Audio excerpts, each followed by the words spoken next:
You ask Tiger to solve. This deals with linear equations with one unknown. The final result is x equals -10. Let's solve it step by step.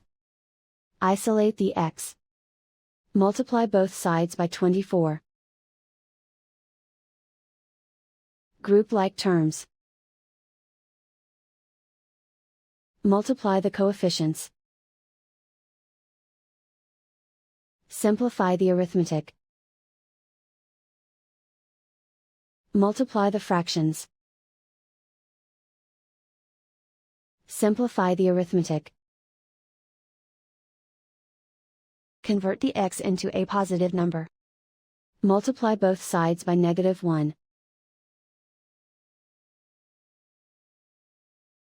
Remove the ones.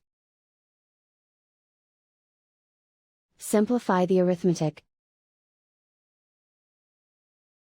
And so the final result is x equals -10.